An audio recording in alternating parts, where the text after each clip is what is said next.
রনি দুজনের বয়স প্রায় ২০-২১ বছর। তারা শহরের একটি নামকরা বিশ্ববিদ্যালয়ে পড়াশোনা করে। প্রাণবন্ত হাসি খুশি দুই যুবক।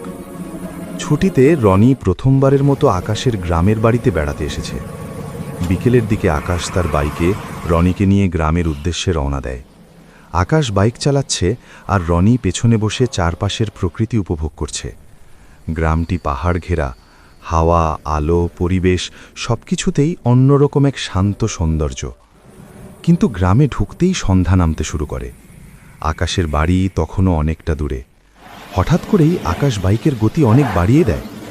রনি একটু অবাক হয়ে জিজ্ঞেস করে, এই হঠাৎ এত জোরে চালাচ্ছিস কেন? একটু দেরি হলে কি হবে? আমরা তো আগেও রাতে বাইকে ঘুরেছি। আকাশের মুখ হঠাৎ গম্ভীর হয়ে যায়। সে কঠিন স্বরে বলে, চুপচাপ বসে থাক, যেভাবেই হোক আমাদের সন্ধ্যার আগেই বাড়ি পৌঁছতে হবে। রনি আর কিছু বলে না। মনে মনে ভাবছে হয়তো রাতে এই এলাকায় চোর ডাকাতের ভয় আছে। ঠিক সন্ধ্যা নামার মুহূর্তে তারা আকাশের বাড়িতে পৌঁছে যায়। বাড়ির দরজায় দাঁড়িয়েছিলেন আকাশের মা। তার চোখে মুখে গভীর দুশ্চিন্তার ছাপ। আকাশ ও রনিকে দেখে তিনি যেন একটু স্বস্তির নিঃশ্বাস ফেলেন। তিনি আকাশের দিকে তাকিয়ে বলেন, এত দেরি করলি কেন? জানিস না এখানে সন্ধ্যার পর বাইরে থাকা নিষেধ? জানিস না রাতে বাইরে থাকলে কি হয়? আকাশ শান্ত স্বরে বলে, সকালেই বেরিয়েছিলাম মা, পথে একটু দেরি হয়ে গেছে। রনি কৌতূহল নিয়ে প্রশ্ন করে, আন্টি রাতে বাইরে থাকলে কি হয়? আকাশের মা রনির দিকে তাকিয়ে কিছুক্ষণ চুপ করে থাকেন। তারপর বলেন, তুমি এখানে অতিথি, তবে এই গ্রামের কিছু নিয়ম আছে। সন্ধ্যার পর একদম বাইরে বেরোবে না, এখানে কেউ বেরোয় না। এই কথা বলেই তিনি দুজনকে ভেতরে নিয়ে যান। রাতের খাবারের পর আকাশ ক্লান্ত শরীরে ঘুমিয়ে পড়ে।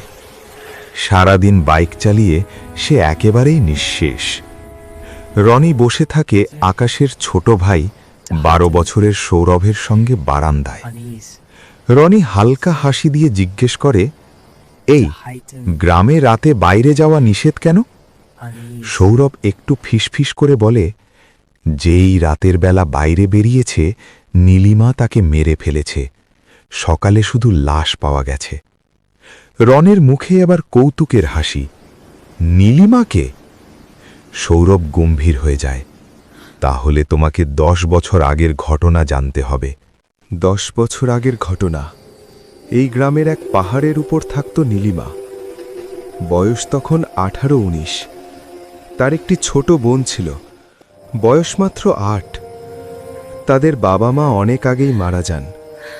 নীলিমা কোনো রকমে ছোট বোনকে নিয়ে দিন কাটাচ্ছিল। একদিন হঠাৎ ছোট বোন গুটি বসন্তে আক্রান্ত হয়। রোগটি ছোঁয়াছে, এই ভয়ে গ্রামের লোকজন ভয় পেয়ে যায়। ডাক্তার নেই, চিকিৎসা নেই। গ্রামের লোকজন ভয়ঙ্কর এক সিদ্ধান্ত নেয়। নীলিমা ও তার ছোট বোনকে ঘরের ভেতর রেখে বাইরে থেকে তালা লাগিয়ে দেয়। নীলিমা দরজা ধরে ধরে কাঁদে, চিৎকার করে অনুরোধ করে, দরজা খুলে দিন, আমার বোনটা মারা যাবে। কিন্তু কারো মন গলেনি। প্রথমে ছোট বোন মারা যায়। ধীরে ধীরে নীলিমাও গুটি বসন্তে আক্রান্ত হয়ে সেই ঘরেই মারা যায়। কেউ তাদের লাশও দাফন করেনি। এরপর থেকেই যেই সন্ধ্যার পর বাইরে বেরিয়েছে সে আর জীবিত ফেরেনি। নীলিমা নাকি পুরো গ্রামের উপর প্রতিশোধ নিচ্ছে। গল্প শেষ করে সৌরভ চুপ করে যায়। রনি হেসে বলে, এগুলো কুসংস্কার, তোমরা এখনো এসব বিশ্বাস করো? পরদিন সকালে আকাশ, রনি আর সৌরভ গ্রাম ঘুরতে বের হয়। বিকেলের দিকে আকাশ হঠাৎ বাড়ি ফেরার কথা বললে রনি বিরক্ত হয়ে বলে, এখনই কেন?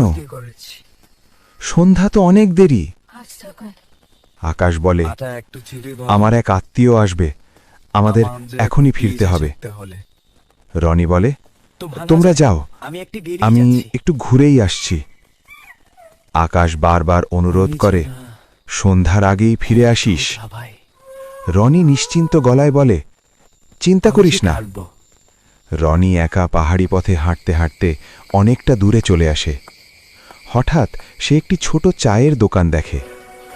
চা খেতে খেতে সন্ধ্যা নামতে শুরু করে।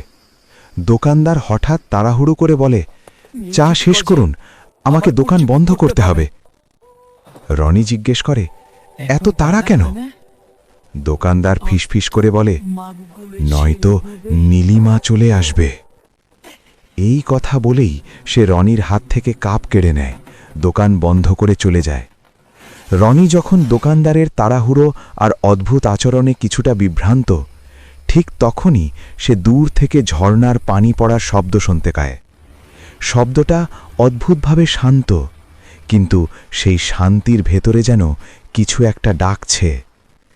রনি একবার গ্রামের পথের দিকে তাকায়, তারপর আবার ঝর্ণার দিকেই পা বাড়ায়। ঝর্ণার সামনে ঠিক একটি বড় পাথরের ওপর একটি মেয়ে বসে আছে।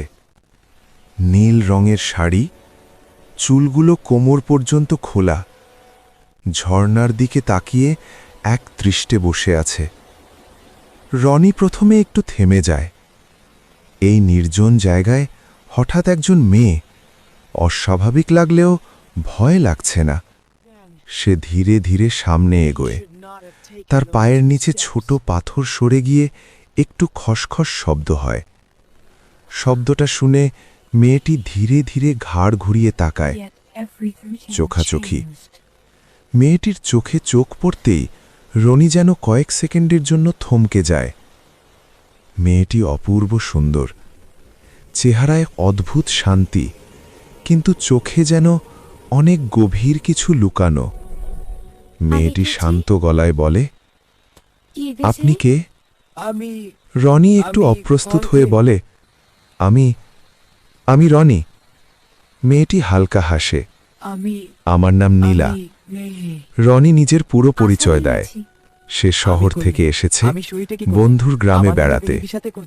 নীলা মন দিয়ে শোনে, একটুও চোখ সরায় না। সময় অজান্তে রাত। কথা বলতে বলতে ঝর্ণার শব্দ, হাওয়া, অন্ধকার সব মিলিয়ে সময় কেটে যায়।